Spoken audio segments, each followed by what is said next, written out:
Hi! Today I'm going to do a video talking about Meggan Watterson's book, Mary Magdalene Revealed. And we're going to talk about the Gospel of Mary itself and some of the intrigue around it. And we're going to talk about the NAG Hammadi Scriptures and a couple of other books that are highly recommended that are going to pair well with this book. So I'm going to take a walk into the woods and get comfy out there, but I'll see you in a minute. Bye. Hello, it's me. I'm back. I am sitting in the woods. I'm squatted next to a mossy tree.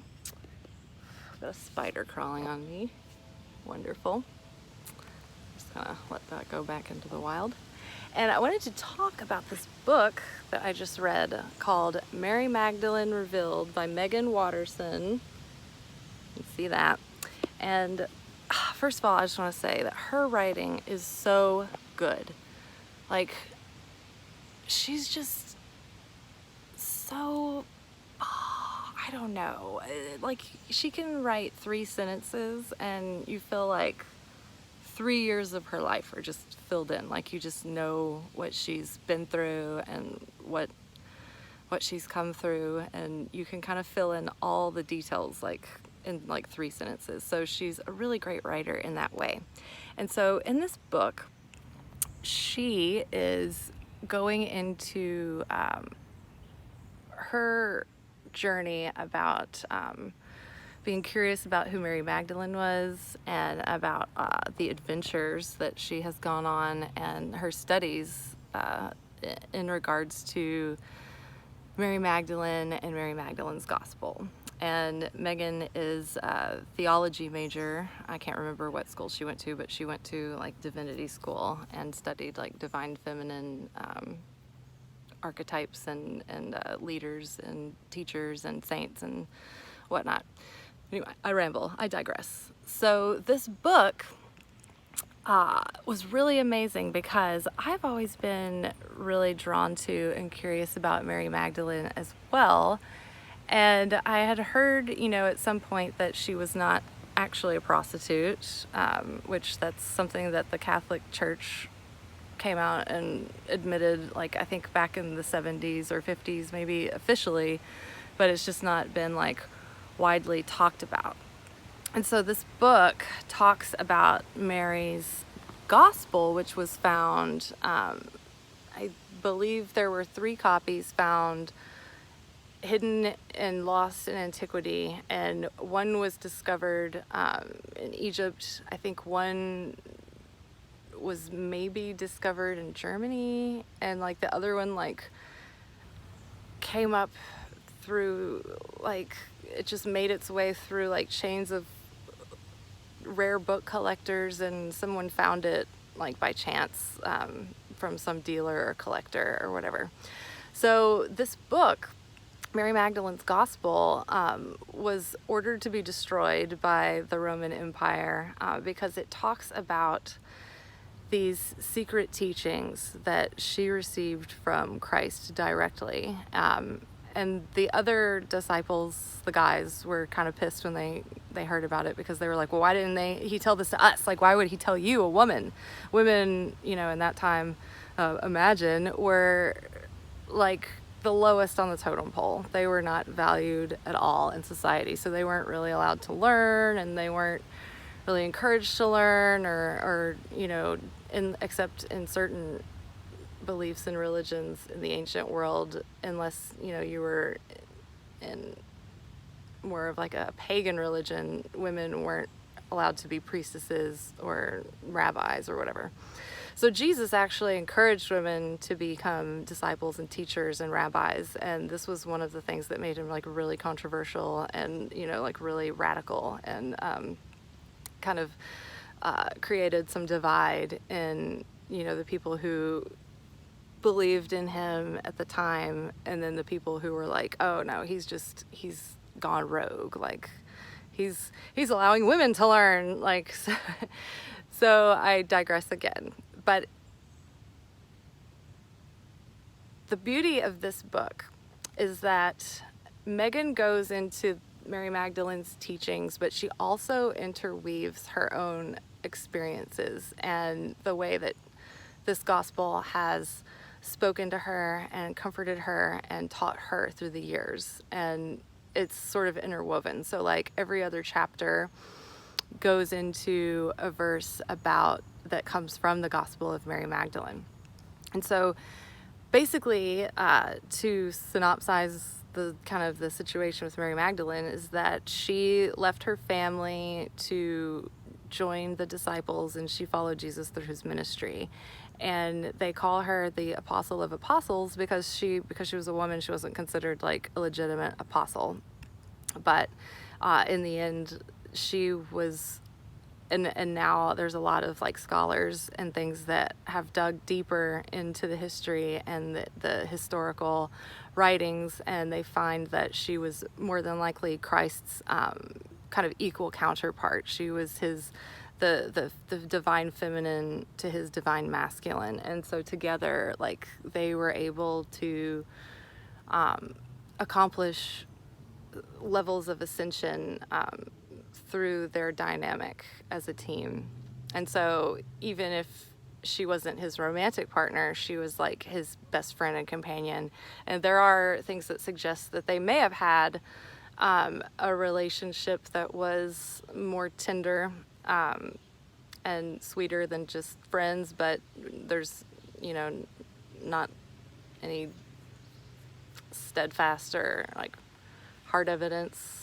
So, but there are gospels like the Gospel of Thomas and the Gospel of Philip that talk about how he loved her more than anyone else, and they often kissed on the mouth. So I don't know. I don't usually kiss my friends on the mouth, and they really didn't at the time either, because they were very like don't touch each other kind of culture back then.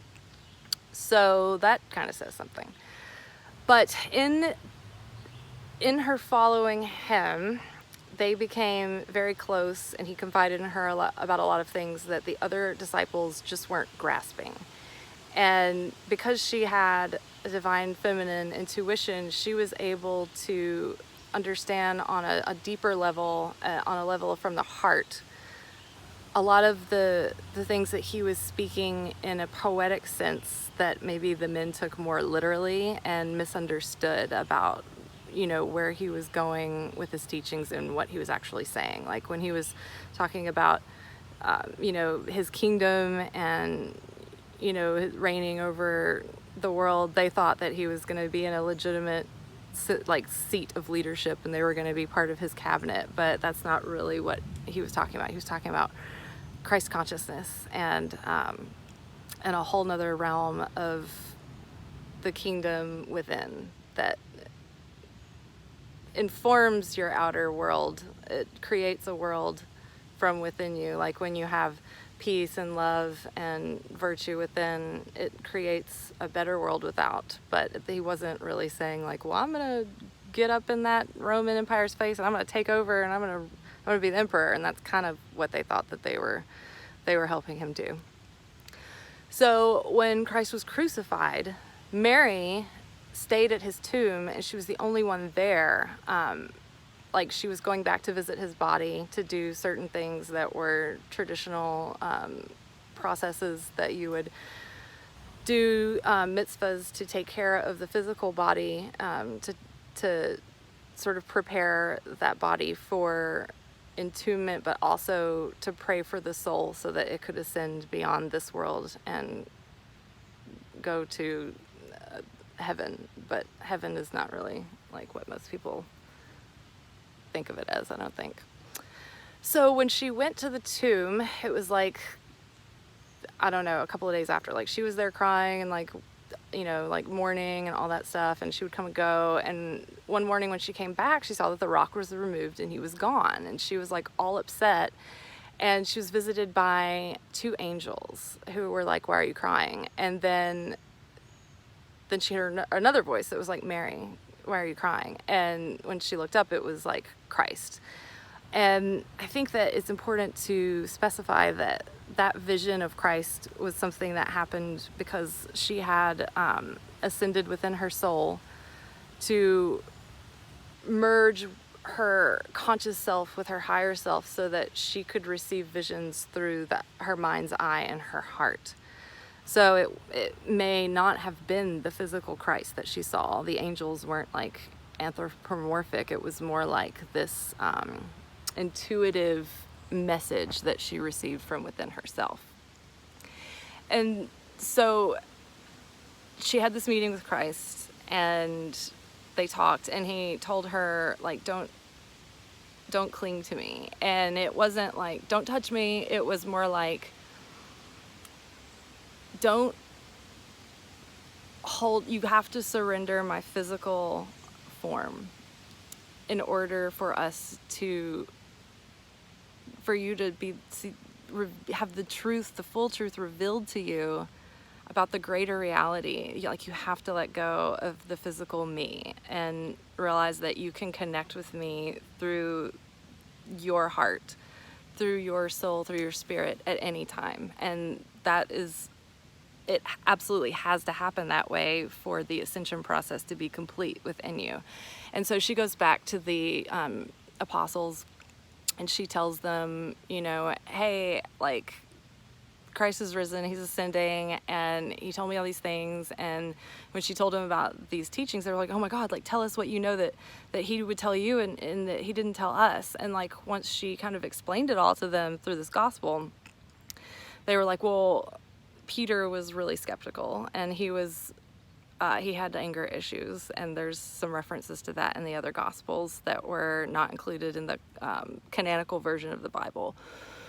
But he was like, why would he tell you, a woman, and not us, men? Like, why are you so worthy of, learning the Savior's secret teachings and we aren't? And so her gospel, basically, I think there's several pages that are missing from the beginning. And there's a few, like, parts of it that are missing within the following pages and chapters that are very key. Like, there's this one point where she asks him, how is it that I can see you right now? Like, am I having this vision of you in my spirit or in my mind, or like, how is it my soul that can see you? And he starts to tell her, like, you can see me through the eye of your heart. And then he starts to tell her, like, more on that topic and like how that's possible. And then those pages are missing. So surprise, surprise, like, the people in control didn't want people to have a direct connection to Christ or a direct sense of empowerment that they could ascend themselves. They wanted to keep people, submissive and under control. And at that point, the Roman Empire was still persecuting Christians violently. Like, they were persecuting Jews, they were persecuting Christians, they were, putting them to death in like horrible, grisly ways. And so it wasn't until a few hundred years later they were like, okay, we can't control this movement. Like, the only way we can control it, like, we can't stop it. So what we have to do is regulate it, essentially. So in typical government fashion, they were like, okay, well, we're going to set the story. We're going to pick out which gospels are the most in line with a narrative that we can, like, give people that will keep them, in our grasp of control. And the other ones that are empowering, that are in, mystical in nature, that have to do with the real, like, spiritual ascension stuff, like, we're gonna just get rid of those, because then people will just be out of our control at that point. And we're gonna have a whole bunch of ascended, enlightened people, and we don't want everybody's minds and hearts open. And, familiar story, like, government regulation of any kind of psychedelic drug or any mind-opening drug that, encourages you to have an expanded mind and think for yourself and think beyond what's right in front of our face. So, old story, rerun. So, in her gospel, the secret teachings of Christ basically taught her how to go through these 7 levels of ascension in order to achieve a Christ consciousness.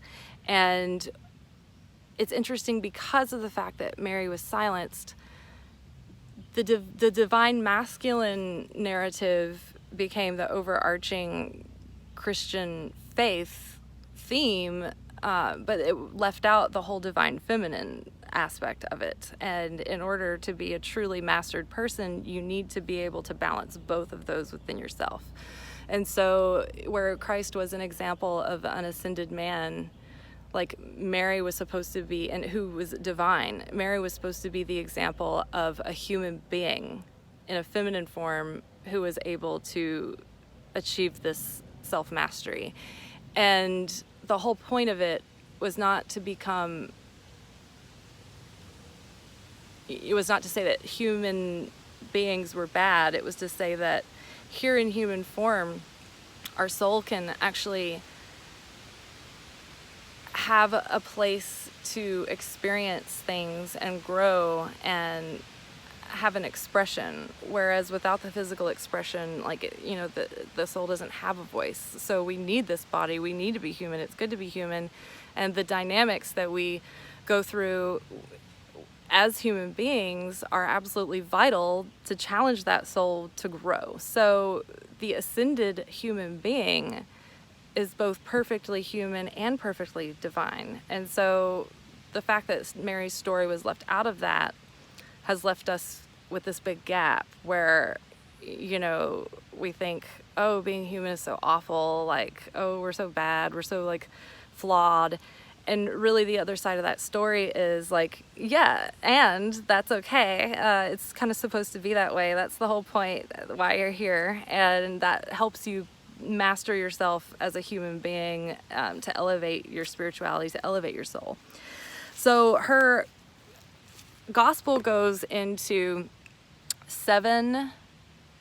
the seven powers of the ego, and basically how to overcome those powers of the ego to then become empowered in a spiritual sense. Like once you can master the tricks of the ego, they don't have the same hold over you, and that's the ascension process. And instead of becoming your inner demons, they are now like your inner powers.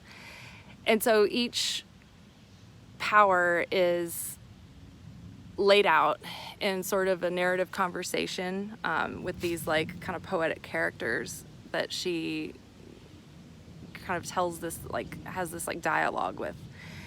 And I won't go into the powers because you should really read the book. Like there's no way I can just blab about this and explain the whole thing. But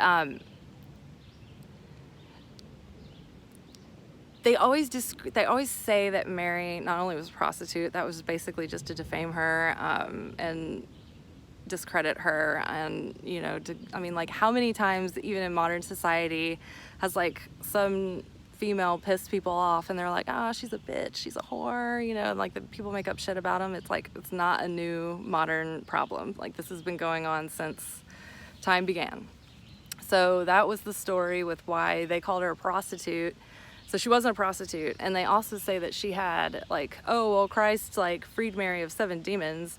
And they're also saying that to make it sound like she's like some demon possessed, like out of control, like crack hooker. And it's just like, that wasn't, no offense if you're a crack hooker, but like that wasn't really what was going on. Like if that's the case, like we all have the 7 demons, because these are the main archetypal 7 tricks of the ego that he taught her the ascension process of how to overcome them.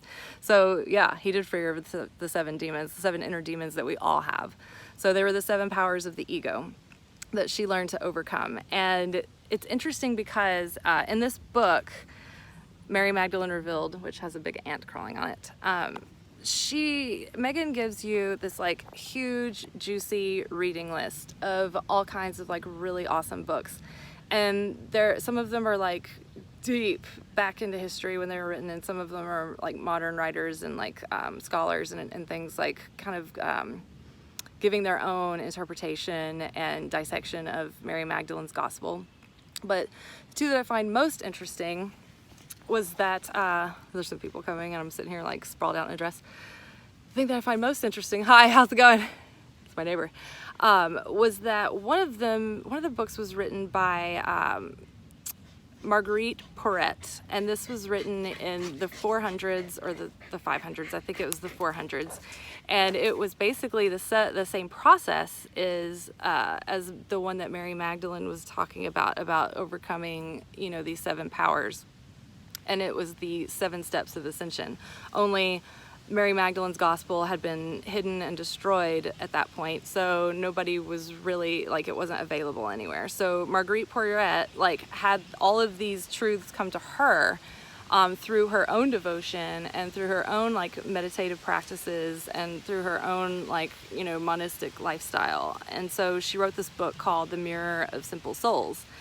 And she was living in France, and at first the book was, like, really popular, but then they were, like, had that whole backlash of, oh, everybody's going to be enlightened and out of control now. We don't want people to think that they have a direct connection to God. We want people to have to go through the church and have to go through a priest to do that, to keep everybody in line. And so they arrested her and ordered her to take her book out of circulation and tell everybody that she was, like, a crazy lunatic and to not listen to what she said and just destroy the book, and she refused to do it. So eventually she was burned at the stake as a relapsed heretic. But the interesting part is that it's the same steps, the same truths as Mary Magdalene had written about, like, 300 or 400 years before that. So even though, like, the powers that be kept trying to destroy this story and this process, it just kept resurfacing. There was also a woman, maybe in the 1400s or the 1500s, named Teresa of Avila, and she had all these health problems, and she was kind of confined to her bed, or, you know, she wasn't very mobile. She wasn't very healthy, so her life was very inwardly lived. And so she became a very apt student in theology and in meditation, and she was very nun-like herself. And her book that she wrote about the 7 steps of ascension was called The Interior Castle. And so it was interesting that even after Marie Porete was burned at the stake, like, this woman, you know, a couple hundred years after her, had written the same sort of process again. And I don't believe that Teresa of Avila was arrested or executed or anything. I think she just lived quietly in a monastery until she died. I think of, like, a lung illness or something like that. But it's just really interesting how the truth will always resurface, and if something that needs to be delivered to humanity needs to be delivered to humanity, like, ain't nobody gonna stop it, because the same voice, we all have that connection through our heart. And so when you learn how to connect through the bridge of your heart to, like, the higher self, who's also connected to the Holy Spirit, you know, who's also connected, a direct connection to God. Like, we can connect with Christ directly, and He will give us these teachings, and nobody could stop that. And so it's interesting. It's really interesting. I ordered both of those books, and then I ordered a bunch of other books that were in her reading list and that she had referenced throughout the book Mary Magdalene Revealed. One of them is a huge collection of what is called the NAG Hammadi Scriptures, and basically these are Coptic translated texts of gospels that weren't included in the canonical Bible, like when the Roman Empire got together and they had, like, this committee with no women on it to choose which books went into the Bible. Like, there were some that they were just like, okay, we're not going to include those, like, they need to be destroyed. And so thank God someone somewhere was like, we have to save these. So they spread them out all over the 4 corners of the earth and hid them to be found later by archaeologists and random people, and, you know, all that. That's a whole story of its own that I need to go in and research. But I did order the NAG Hammadi Scriptures, which are really interesting. The gospel of, there's, like, apocryphons of, like, different disciples that had also written different books other than just the gospels that were included. There's the Gospel of Philip, the Gospel of Thomas. There's the Sophia of Christ, where Christ comes back as his ascended self, his spirit self, and he meets up with the disciples for quite a while and gives them the teachings of the mysteries of what is beyond the reality that we know, which is always something that I've been obsessed with. And I'm working on a book right now, writing it, and my first chapter is sort of delving into that realm, what is beyond physical reality. People are like, well, the Big Bang, and then there's a multiverse, and I'm like, no, what is the multiverse inside of? Or if there was an edge to reality, what is on the other side of physical existence? And so that was what the mystery is about. So the Sophia of Christ kind of lays that out in a certain sort of parable-like way, and it's a real cosmic roller coaster. It's really crazy. It's really far out, man, and it's really, really cool. So that's worth reading. You can actually look up the NAG Hammadi library online, and they have all of these translations available to read that are just in PDF form, and you have to scroll through. And then there's another one called the Pistis Sophia, which I don't think is included in the NAG Hammadi Scriptures. I haven't been able to find it. It's 800 pages long, so not the Pistis Sophia, but the NAG Hammadi Scriptures. It's all these books, sort of like the Dead Sea Scrolls, only it's a whole different collection of forbidden gospels. Some people would call them forgeries, books of Satan, but it has nothing to do with that at all. It's these teachings of Christ.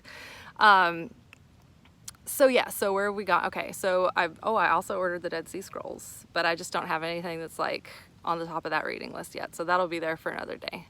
So, and there's another really cool sort of mysterious writing called The Thunder Perfect Mind. How far out and cosmic is that? Don't you love it? The Thunder Perfect Mind.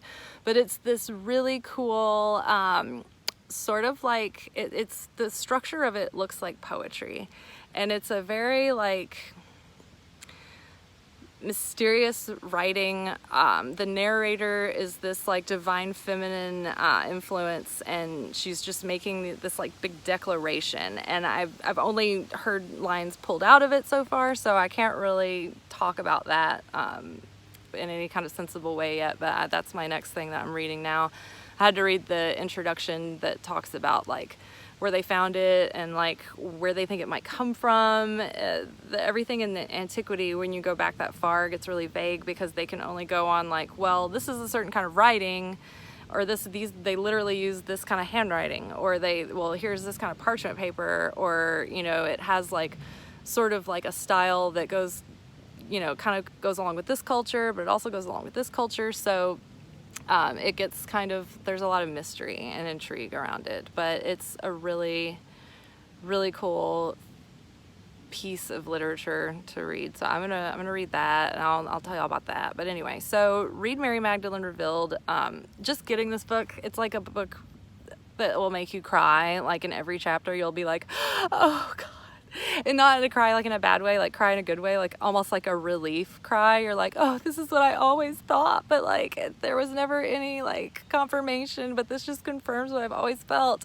And then you get Meggan's story around it, and it's high adventure and funniness, and she feels like your own friend when you're reading it. And it's just a really intimate look into Mary Magdalene's life, into Meggan's life.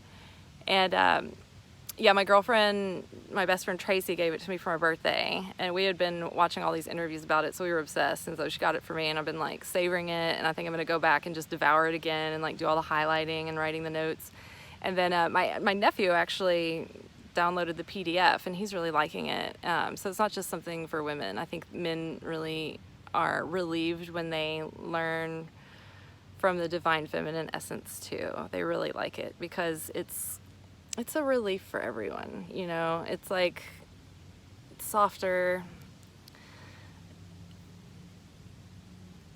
It helps you embrace your intuition, and it gives you a security from within, and it doesn't force you to look to an authority figure to feel supported. It's like it's all within you all the time. But anyway, I feel like I've just rambled on in nonsense, and there was no like direct way to talk about this without rambling on. I don't know, maybe someday I'll get more linear, but probably not. I've always been like this. Let me look at my gospel, interweaves Meggan's writing, Mary Magdalene's gospel, 7 stages, demons, not a prostitute. I think I covered everything. All right, yeah, she did join the disciples, and some of them just always were throwing her shade, but that's all right. Ooh, and if you want to watch something that will help you, this is sort of like the Cliff Notes.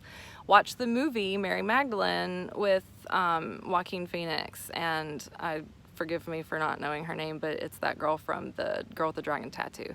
Like, I think that really sets you up to get in the mood for this book, or even if you just read this book, to watch that movie, because I think it depicts a more human side of Christ, and it also focuses a lot specifically on her and like her experience as being an apostle and what she had to go through, and the fact that like she had to defy her family and she was persecuted and had to leave everything behind and just take a chance.